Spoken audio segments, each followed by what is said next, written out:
আসসালামু আলাইকুম রহমতুল্লাহি ওবরকাতুহু। সম্মানিত দর্শক, ইরান এবং আমেরিকার যে যুদ্ধ, এটি আপাতত ২ সপ্তাহের জন্য বিরতি চলছে। এ যুদ্ধ বিশ্বযুদ্ধে রূপান্তরিত হবে। এ যুদ্ধে আমেরিকা হুমকি দিয়েছিল যে তারা পুরো ইরানের সভ্যতা তছনছ করে দেবে। এবং এই যুদ্ধ যখন শুরু হলো, সারা দুনিয়ার যারা এক্সপার্ট, ওয়ার এক্সপার্ট, তারা সবাই এক বাক্যে বলার চেষ্টা করছিল যে এটা একটা অসম যুদ্ধ। ২৪ ঘন্টার মধ্যে, বড়জোর ৪৮ ঘন্টার মধ্যে ইরান তছনছ হয়ে যাবে। ইরানের নেতৃত্ব ভেঙে পড়বে, সেনাবাহিনী ভেঙে পড়বে এবং আমেরিকার যে মদতপুষ্ট বিভিন্ন সংগঠন আছে এবং মার্কিন ডিপ স্টেটের যে সকল এজেন্ট রয়েছে এবং তাদের পুতুল সরকার, রেজা শাহ পাহলভীর যে সন্তান, সেই পুতুল সরকারের প্রধান হওয়ার জন্য রেজা শাহ পাহলভীর পুত্র, তিনি প্লেনে করে এসে আবার ইরানে সেই রাজতন্ত্র কায়েম করবেন। এগুলো নিয়ে যখন খুব বেশি কথাবার্তা হচ্ছিল, তখন সারা দুনিয়াতে যারা ইসলামপ্রেমী মানুষ, যারা চায় যে মুসলমানরা মাথা উঁচু করে দাঁড়িয়ে থাকুক, যারা মহান আল্লাহ রাব্বুল আলামিনকে ভালোবাসেন, তাদের অন্তর খান খান হয়ে যাচ্ছিল। এমনিতেই মুসলমান সম্প্রদায় মধ্যপ্রাচ্যের যে সকল আমেরিকার এজেন্ট রয়েছে, দালাল রয়েছে, যারা আমেরিকাকে ব্যবহার করে সে সকল দেশকে রীতিমতো পাপের স্বর্গরাজ্য বানিয়ে ফেলেছে। মুসলমানদের হক নষ্ট করে তারা নিজেদের বৃত্ত এবং বিলাস, সেই বৃত্ত এবং বিলাসের বৈভব তৈরি করে ফেলেছে সারা পৃথিবীব্যাপী। তাদের অর্থ দ্বারা, তেল বিক্রির অর্থ দ্বারা, যে তেল আল্লাহ রাব্বুল আলামিন তাদেরকে দিয়েছেন, সেই তেল বিক্রির অর্থ দ্বারা তারা ক্যাসিনো কিনেছে, 7 স্টার হোটেল কিনেছে, ইউরোপ আমেরিকার যে বড় বড় পলো গ্রাউন্ড, বড় বড় খেলার যে ক্লাবগুলো রয়েছে, সেগুলো তারা কিনেছে। আর ইউরোপ আমেরিকা থেকে প্রতি বছর বিলিয়ন বিলিয়ন ডলার নয়, শত শত বিলিয়ন ডলারের অস্ত্র তারা কিনে কেবলমাত্র আমেরিকা এবং ইউরোপকে খুশি করার জন্য। তো এদের ইসলাম বিরোধী কর্মকাণ্ড, খোদা বিরোধী কর্মকাণ্ড, এগুলো দেখে মানুষ এদের সবাইকে সেই যে সীমার, কারবালার ময়দানের যে সীমার, কিংবা সীমারের যে বস ছিল ইয়াজিদ, তাদের সাথেও নিকৃষ্ট মনে করে। তো আমেরিকা যে যুদ্ধ করছিল ইরানের বিরুদ্ধে, সেই যুদ্ধে আমেরিকার সে সকল পোষা প্রাণীগুলো, তারা তাদের অর্থ, তাদের রাজভাণ্ডার সব কিছু উজাড় করে দেওয়া হয়েছিল ইরানকে মাটির সঙ্গে মিশিয়ে দেওয়ার জন্য। অন্যদিকে সারা দুনিয়ার মজলুম মুসলমান, মুমিন এবং মুত্তাকি, এরা সবাই ইরানের জন্য দোয়া করেছে। ইরান শিয়া নাকি সুন্নি নাকি কাদিয়ানি, এ সমস্ত চিন্তা আসেনি। একটা ঐতিহ্যবাহী মুসলিম রাষ্ট্র, সেই রাষ্ট্রের উপর জুলুম চলছে, এটা নিয়ে মানুষের মনে বেদনা ছিল। সেই বেদনার ধারাবাহিকতায় সারা দুনিয়া যে যাই বলুক না কেন, এই মানুষগুলো সবসময় দোয়া করেছে, সামাজিক মাধ্যমে তারা আওয়াজ তুলেছে এবং ইরানের বিজয় প্রার্থনা করেছে। আর ইরানের যে কোনো সফলতা দেখলে চিৎকার করে উল্লাসে তারা ফেটে পড়েছে। আর এই দলের মধ্যে বাংলাদেশে আমি ক্ষুদ্র পরিসরে হলেও সবসময় দাঁড়িয়েছিলাম এবং এখনও আছি। যুদ্ধবিরতি হয়েছে, ইরান বলছে এটি ইরানের বিজয়, আমিও বলছি এটি ইরানের বিজয়। এজন্য সবার আগে মহান আল্লাহ রাব্বুল আলামিনের কাছে কৃতজ্ঞতা জানাচ্ছি, আল্লাহকে ধন্যবাদ জানাচ্ছি এবং আপনাদের সবাইকে নিয়ে বলছি আলহামদুলিল্লাহ। আবার বলছি, আলহামদুলিল্লাহ। রব্বানা লাকাল হামদ, হামদান কাসীরান তয়্যিবান মুবারাকান। আবারও বলছি, সুবহানাল্লাহি আলহামদুলিল্লাহ, সুবহানাল্লাহি আলহামদুলিল্লাহ, লা ইলাহা ইল্লাল্লাহু আল্লাহু আকবার ওয়ালিল্লাহিল হামদ। লা ইলাহা ইল্লাল্লাহু ওয়াহদাহু লা শারীকা লাহু, লাহুল মুলকু ওয়া লাহুল হামদ ওয়া হুয়া ইউমীত ওয়া হুয়া আলা কুল্লি শাইইন কাদির।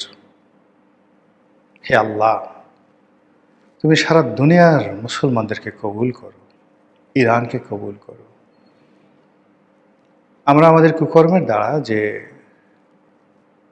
রাজত্ব তুমি আমাদেরকে দিয়েছিলে, 1000 বছর আমরা পৃথিবী শাসন করেছি, আমরা যে রাজত্ব হারিয়ে ফেলেছি, আল্লাহ তুমি আমাদের চরিত্র ভালো করে দাও, হেদায়েত দান করো, আর আমাদের হাতে আবার সেই রাষ্ট্র ক্ষমতা, সেই পৃথিবীর রাজত্ব আল্লাহ তুমি ফিরিয়ে দাও, এবং ইরানের মাধ্যমে সেটা শুরু হোক। শৈশব থেকে আল্লাহর প্রতি আমার অসাধারণ বিশ্বাস। হযরত ইয়াহিয়া আলাইহিস সালাম, তার যখন জীবন শেষ, হযরত জাকারিয়া আলাইহিস সালাম, হযরত জাকারিয়া আলাইহিস সালাম তার জীবন শেষ, মৃত্যু সমাগত, বৃদ্ধ হয়ে গেছেন। তখন তিনি আল্লাহর কাছে বললেন যে, হে আল্লাহ, আমি তো তোমাকে ডেকে কখনো বিফল মনোরথ হইনি, কখনো ব্যর্থ হইনি। তারপর তিনি একটি সন্তানের জন্য ওই বৃদ্ধ বয়সে আল্লাহর কাছে দোয়া করলেন। দোয়া তো তিনি করেছেন, কিন্তু আল্লাহ রাব্বুল আলামিন যখন ফেরেশতা পাঠিয়ে তাকে সুসংবাদ দিলেন, তিনি আশ্চর্য হয়ে গেলেন যে হাউ ইট ইজ পসিবল, এটা কি করে সম্ভব? আমি বৃদ্ধ এবং আমার স্ত্রী বন্ধ্যা। তখন আল্লাহর প্রেরিত ফেরেশতা জিবরাইল বললেন যে এটা সম্ভব, আল্লাহ চেয়েছেন এটা সম্ভব। শুধু তাই নয়, আল্লাহ তার যে সন্তান, হযরত জাকারিয়া আলাইহিস সালামের যে সন্তান, তার নামও রেখে দিলেন হযরত ইয়াহিয়া আলাইহিস সালাম। এটা ইতিহাস, এটা কোরআনের কথা, এটা পৃথিবীতে প্রতিষ্ঠিত যে আল্লাহর কুন ফায়াকুনের ক্ষমতা কত প্রবল। আবার এই যে আমরা সূরা ফিল পড়ি, আলাম তারা কাইফা ফাআলা রাব্বুকা বিআসহাবিল ফিল। হে নবী, আপনি কি দেখেননি সেই দিন যে হস্তি বাহিনী, সেই হস্তি বাহিনীর আমি কি করেছিলাম? অর্থাৎ এই যে বাদশাহ আব্রাহা কাবা শরীফ ধ্বংস করার জন্য সুদূর ইয়ামেনের হাদ্রা মউত থেকে বিশাল এক বাহিনী নিয়ে তিনি মক্কাতে এলেন, কাবা শরীফ ধ্বংস করে দিবেন, লম্বা কাহিনী। এবং তার সেই বাহিনীর মধ্যে একটা হাতিও ছিল, এই জন্য ওটিকে বলা হয় হস্তি বাহিনী। মক্কা তখন একটা স্ল্যাম, একটা বস্তি, শহরের ছোট্ট একটা শহর, রাজত্ব করে কুরাইশ বংশ, বনু হাশিম, বনু মাইয়া, আর আরও 10-12টা গোত্র সেখানে আছে। বড় জোর 4 থেকে 5 হাজার নারী পুরুষ ওই শহরে তখন বসবাস করেন। সেখান থেকে আরেকটু এগিয়ে তায়েফে কয়েকটি গোত্র আছেন, এরকম একটা এলাকা। তো মক্কাতে যুদ্ধ করার যে সামর্থ্যবান লোক, সাকুল্যে ছিল সেই 500 থেকে 700। ঠিক সেই সময়টাতে হাজার হাজার বাহিনী আধুনিক অস্ত্র শস্ত্র নিয়ে, ঘোড়া নিয়ে, হাতে নিয়ে যখন একজন বাদশাহ এলেন, তখন সে তার সঙ্গে যুদ্ধ করার মতো শক্তি, সামর্থ্য, অস্ত্র কিচ্ছু মক্কাবাসীর হাতে ছিল না। তারা ভয়ে শহর ছেড়ে পালিয়ে গেলেন। তো এই অবস্থাতে আব্রাহা অহংকারী হয়ে সে যখন বিনা বাধায় বাইতুল্লাহ শরীফ খানায়ে কাবা ধ্বংস করতে গেলেন, তখন হাজার হাজার আবাবিল পাখি আকাশে আসলো। ছোট ছোট পাখি, চড়াই পাখির মতো পাখি, এবং তারা মটরশুঁটির দানার মতো ছোট ছোট পাথর, সেই পাথর নিয়ে উড়তে থাকলো এবং আব্রাহার যে সৈন্য এবং হাতি, সেই সৈন্য এবং হাতির মাথার উপর সেই পাথর তারা বর্ষণ করল। ইট ওয়াজ জাস্ট লাইক বুলেট। এই পাথর তাদের মাথা দিয়ে শরীরের ভিতরে ঢুকে গেল এবং স্পট ডেথ সঙ্গে সঙ্গে। আজকের যে আধুনিক প্রযুক্তি তখন ছিল না। আপনাকে যদি একটি AK-47 দিয়ে আপনার মাথায় গুলি করা হয়, কিংবা ধরুন সবচেয়ে পাওয়ারফুল অস্ত্র দ্বারা 9mm যে পিস্তল রয়েছে, সেই পিস্তল দ্বারা একেবারে মাথার সঙ্গে ঠেকিয়ে যদি গুলি করা হয়, আপনার যে অবস্থা হবে ঠিক সেই অবস্থা আব্রাহার বাহিনী হলো। এবং সেই ঘটনা ঘটিয়ে আল্লাহ তার নবীকে জানিয়ে দিলেন। নবী তখন মাতৃগর্ভে। এই ঘটনা যখন ঘটে, নবী তখন মাতৃগর্ভে। আয়াত নাজিল করে আল্লাহ বলে দিলেন যে, হে নবী, আপনি কি দেখেননি?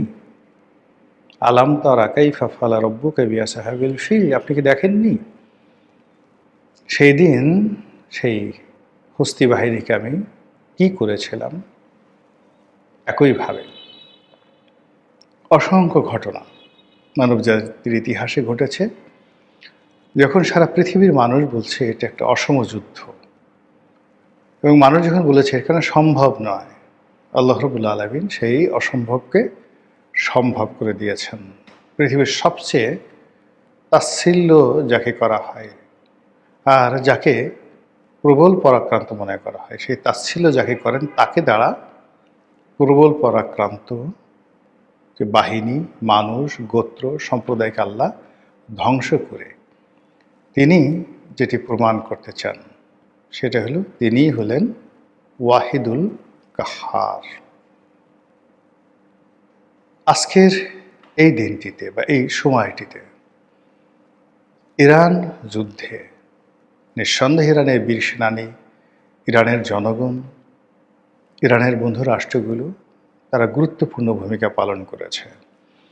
কিন্তু এগুলোর সঙ্গে সঙ্গে মহান আল্লাহ রাব্বুল আলামিনের যে একটা ডিজায়ার বা একটা ইচ্ছা ছিল, তার যে একটা সিদ্ধান্ত ছিল, এবং তিনি কিছু একটা করতে চেয়েছিলেন এই জমানাতে, ঠিক সেই জিনিসটি ইরানের এই যুদ্ধে ঘটে গেছে।